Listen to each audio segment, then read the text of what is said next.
The case of the disappearing honeybees.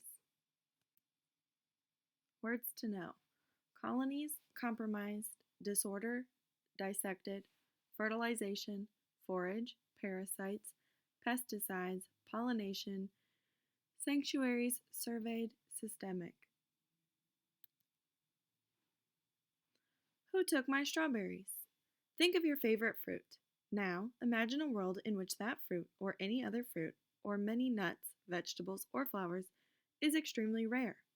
Without honeybees to pollinate the flowers of these plants, our diets would be very bland and boring.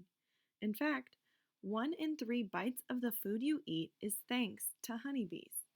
Yet, honeybees are vanishing around the world, and the reasons have puzzled scientists for a long time. Scientists have evidence, however, that the disappearance might have everything to do with humans. Busy bees.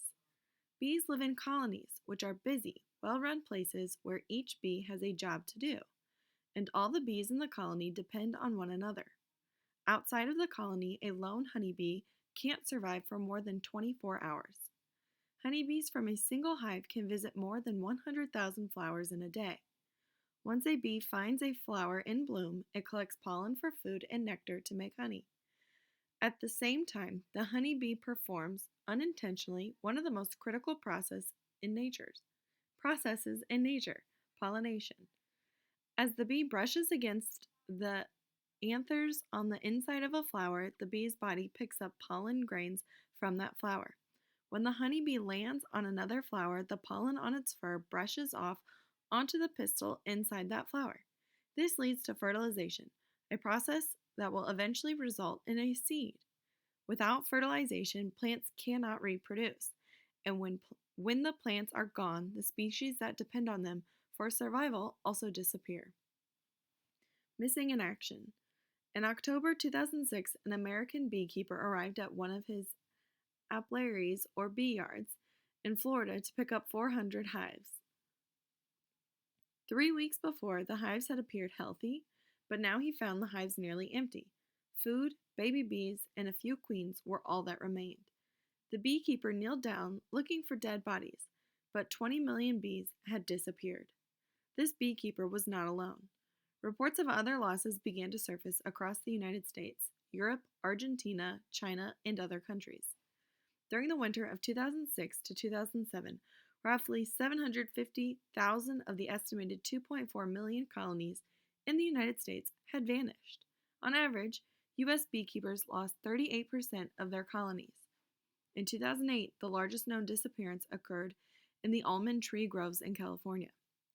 2 billion bees vanished. Both farmers and beekeepers were desperate for science to shed some light on the mystery. On the case, scientists named the problem colony collapse disorder, CCD, and quickly determined the symptoms.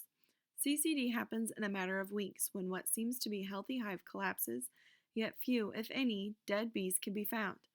The only bees remaining are the very young and the queen, members of the colony that normally would never be left alone. Honeybee scientists from around the country started working on CCD with a simple goal: to find out what's killing the honeybees and stop it. Reaching that goal has proven far more complicated than anyone expected. CCD scientists surveyed beekeepers and took samples of wax, pollen, and live and dead bees when they could find them. The samples were shipped to laboratories to be studied. When scientists dissected the bees, they found that the bees had many diseases. It seemed that their immune systems were compromised. But why? The scientists investigated the usual suspects that might damage honeybees' immune systems. These included several parasites such as a mite that feed on bee blood, transmits viruses, and lays eggs in the same hive cell as baby bees. They looked at fungal bacteria that make it difficult for bees to eat and leave them too weak to forage. Scientists also found a virus that causes paralysis in a large number of CCD hives. While these are all extremely dangerous to bees, researchers decided that none were the cause of CCD, so their investigation turned to farming practices. Just one crop. Once upon a time, farms were small and grew many different crops. Today, most farms are massive and grow a single crop, such as wheat, corn, or soybeans. This arrangement is called a monoculture.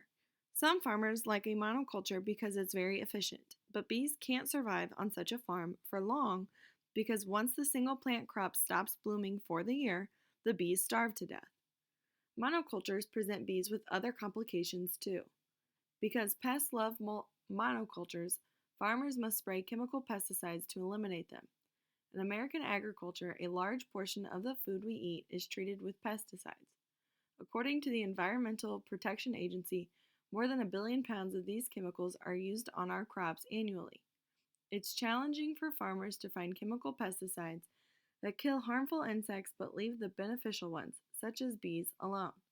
Pesticides spell trouble for many creatures, bees in particular.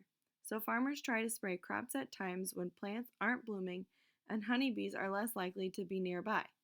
Still, scientists found pesticides on the samples they'd collected from the hives, with CCD and a new class of pesticides has some scientists particularly concerned.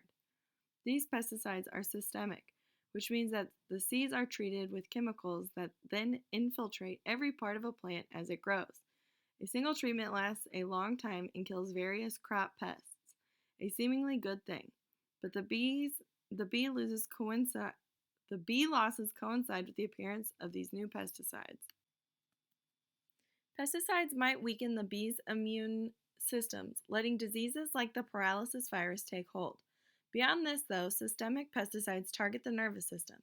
They might affect the bee's ability to learn, remember, and navigate, all of which would contribute to the bee's failure to return to the hive after foraging. If bees can't find their way back to the beehive, they die. Scientists found evidence that systemic pesticides exist in beehives that have had CCD, and the timing of the introduction of these new pesticides coincides with the appearance of CCD.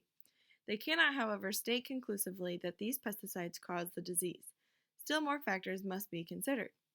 Did you know, despite the fact that systemic pesticides are widely used in Australia, the honeybees there haven't seen the same problems as the others around the world? It could be because Australian winters are short and mild. Perhaps it's because Australia doesn't move its bees from the monoculture to the next. So far, the mite that feeds on honeybees hasn't made it to Australia either. Did you know ancient Egyptians floated beehives on rafts down the Nile River to follow the bloom? Today, trucks like this one transport hives all over the country. Keep on trucking. Bees have been buzzing around the world for 150 million years, but in the last 10,000 years, the relationship between bees and humans has transformed. From hunters of wild honey, humans have become beekeepers. Today, many bees depend on us as much as we depend on them. Since honeybees are excellent pollinators, moving them into a field while crops are blooming is a great way for farmers to ensure a plentiful crop. Once the bees began to live in hives constructed by humans, the hives became mobile. Today in the United States, semi-trailer trucks drive hives all around the country. The honeybees they carry annually pollinate $15 billion worth of food in the United States alone. The thought of trucking 1 million bees down the highway may seem strange, but it makes sense with modern monocultures. Farmers might need bees to pollinate one crop in February and another one across the country in April. Almond trees, for example, are completely dependent on honeybees for pollination. In California, almond farmers require the use of 1.4 million colonies of honeybees. That's about 60% of all managed honeybee colonies in the United States. Around Valentine's Day, bees are trucked to the California groves, and when the almond trees start to bloom, they go to work. For 2 weeks, those 600,000 acres of blooming trees are a busy and beautiful sight. For the other 50 weeks of the year, those groves are terrible habitat for bees. There's nothing to eat. Transport isn't great for the bees either. Millions of bees die from the stress each year, and once they are on the road, the bees don't have access to natural food sources. What beekeepers feed them instead? Some scientists liken to junk food. Bringing in bees from different parts of the country or the world also spreads pests at a rapid rate. This is just one more piece of the complex puzzle of CCD. Help the bees. Because of the complexity of CCD, scientists have yet to find an undeniable cause or cure for the disorder. However, there is still hope for honeybees. By making a few changes, humans can begin to create honeybee friendly environments. One thing honeybees need is diversity. Lots of different wildflowers means lots of forage. To answer this need, honeybee sanctuaries full of blooming plants are springing up. In these places, bees can escape pesticides and find plenty to eat. A movement of rooftop and backyard beekeepers is growing too. For a long time, it was illegal to keep bees in New York City, but that ban was overturned in 2010. Cities such as Seattle, Chicago, and San Francisco have also made it legal to keep bees. These beekeepers keep fewer hives and don't truck them around. People who don't keep bees can plant blooming plants. Even monoculture farmers can take a small portion of their land and grow plants that would sustain bees all year long, not just for a couple weeks each year. They might also use different pesticides or none at all.